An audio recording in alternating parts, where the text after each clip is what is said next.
So to begin, we need to establish what it looks like. And I think it helps to go over some hard data, but to begin with that, my own personal observations. So I was a participant just like you, and that was back in 2019. I had done my research, I was super ecstatic, and after the summit, we felt like we wanted to do something. And so we went back to our school's UNESCO club specifically, and we got brainstorming. And our plan at that time was to do a nuclear ban week at our school, a series of events that could motivate others to, first of all, get an understanding of the topics that we learned during the summit, as well as brainstorm some actions that we could do in our community. Of course, COVID hit, so we kind of had to skip ahead. We did have the week, but it was kind of shortened. But we proceeded within our core group of participants at that summit. We got together and we brainstormed some ideas. And the first thing, and probably the most extensive thing that I'll cover, is the ICANN Cities Appeal. So back in 2021, my colleague and I, Rosalie, we were successful in getting Winnipeg City Council to endorse the ICANN Cities Appeal. And I think this was significant in two ways. One, we were really young when we did that. I wouldn't say we were the youngest, but probably among the global campaigns, we were able to do it successfully and with support. We didn't do it ourselves, but we were able to get the result, and we were ecstatic. And the other thing is, we learned a lot along the way and was able to use that knowledge to share with other youth, including Steinbach, who were able to go ahead and present to their counselors.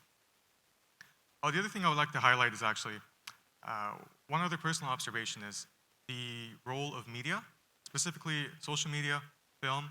I'm sure many of us have seen Oppenheimer. It goes without saying that it may have been an introduction to the topic for a lot of people, because otherwise, who would have willingly searched up the Manhattan Project or a guy like Oppenheimer, which is an important point to note moving forward as we try to communicate what we've learned with others. So think to yourself, how much do I know, and how much do I think the other person should know to get a good understanding of something that I care deeply about? Another personal observation would be the doomsday clock. I think we're all aware of that.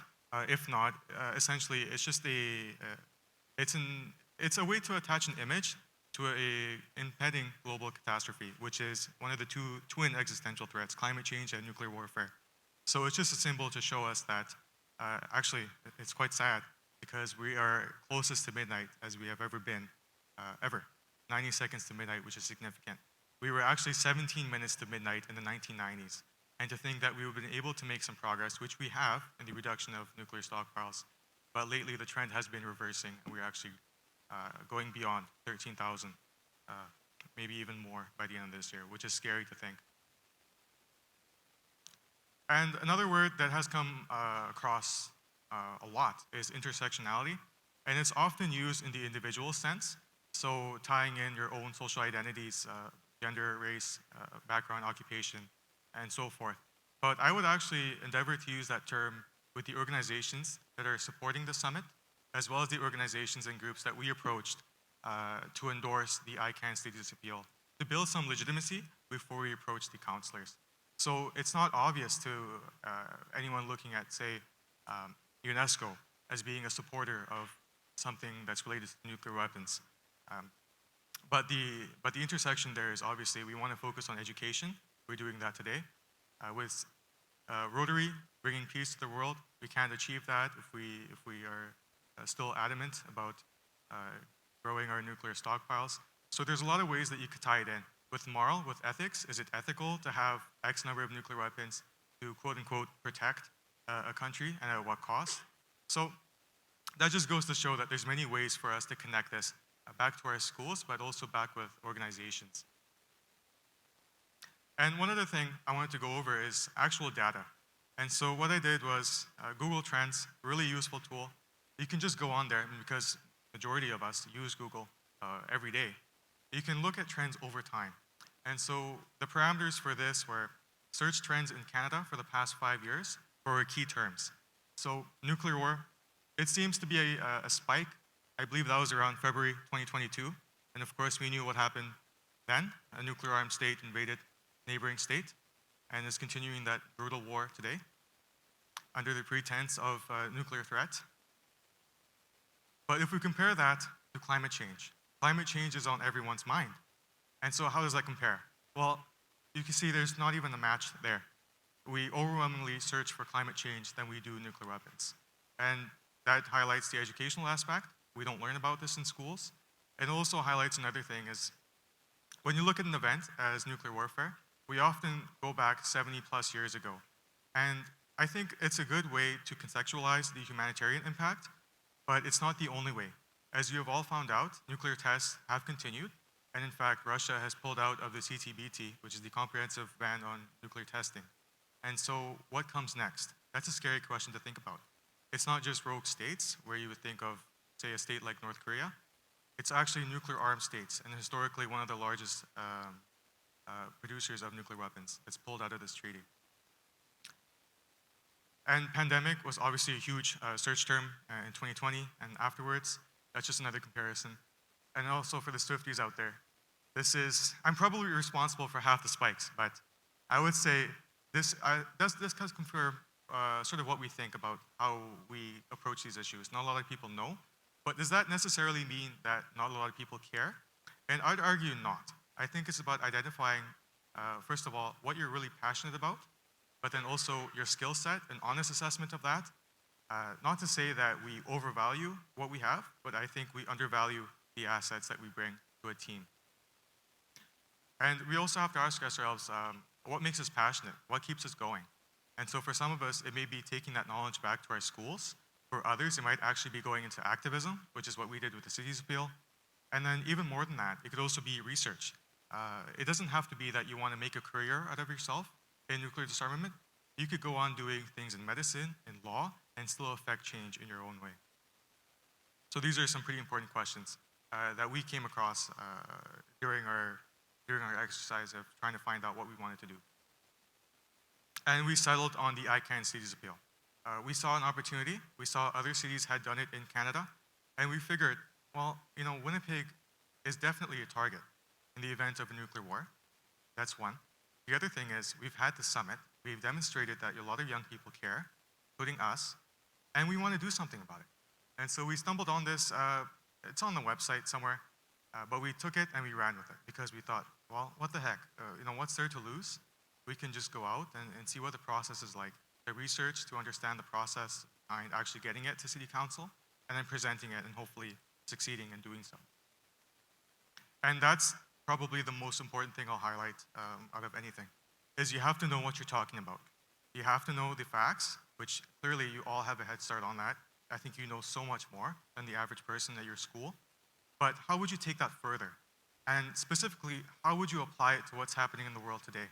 Because I think it's important, like I said, to think about what's happened in the past, but what could happen next? And how does that tie in to not doing enough action, leading up to, say, an impending catastrophe?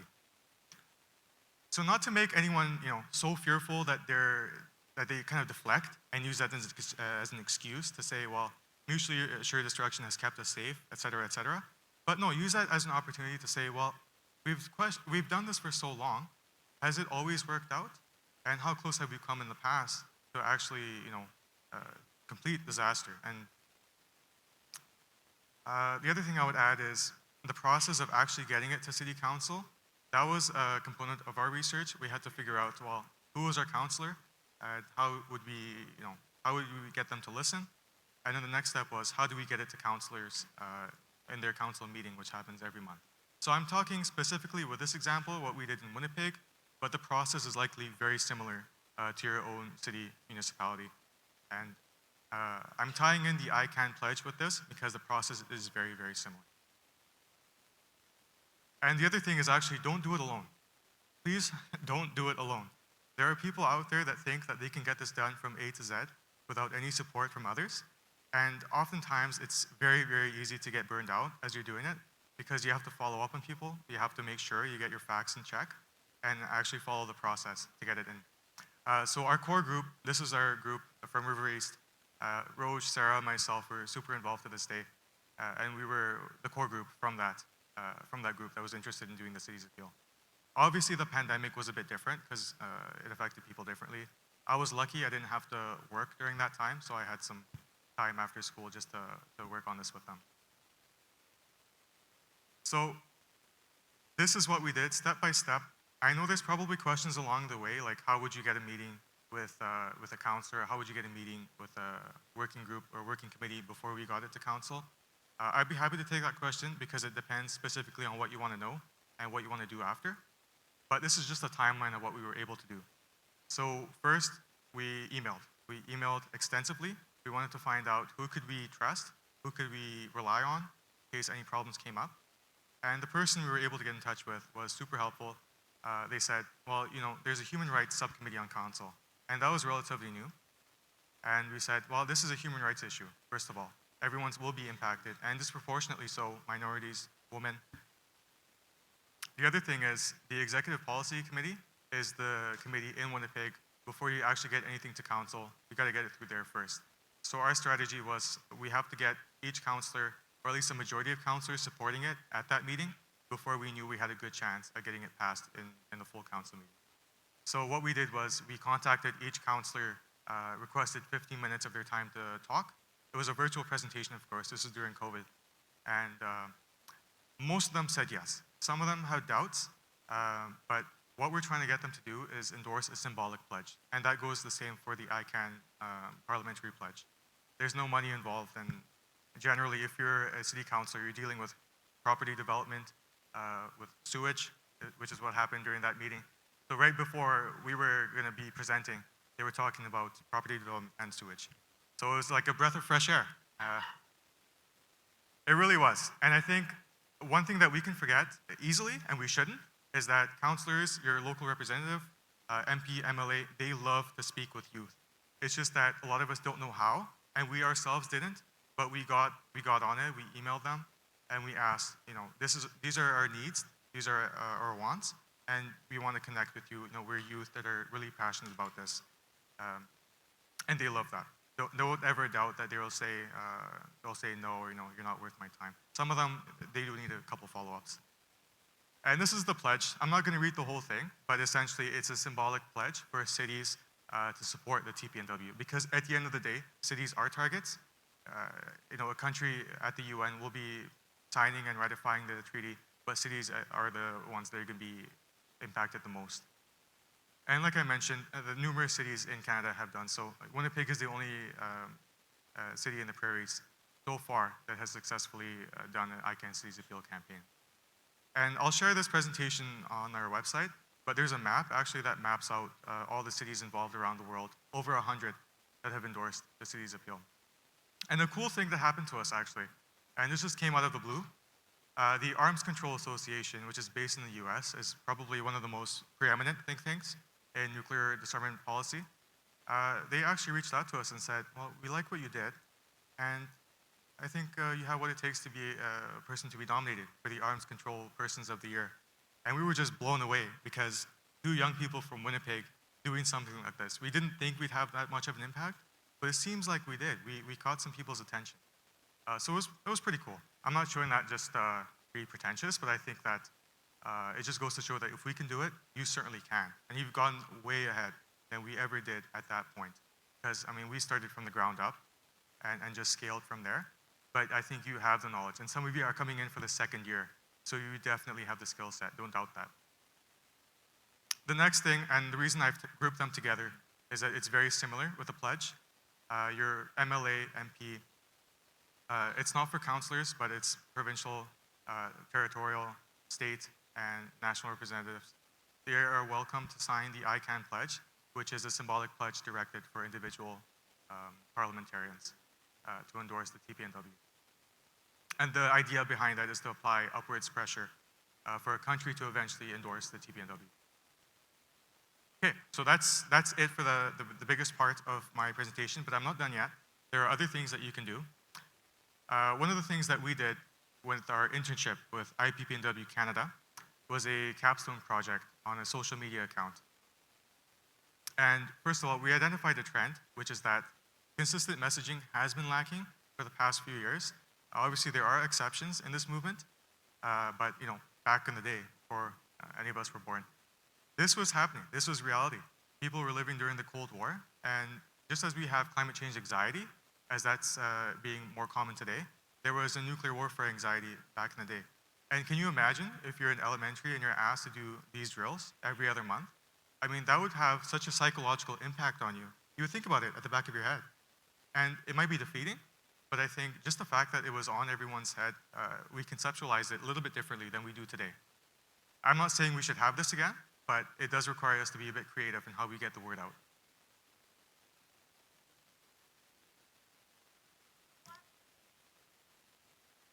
And that's exactly why we should continue it, because the problem is still here today.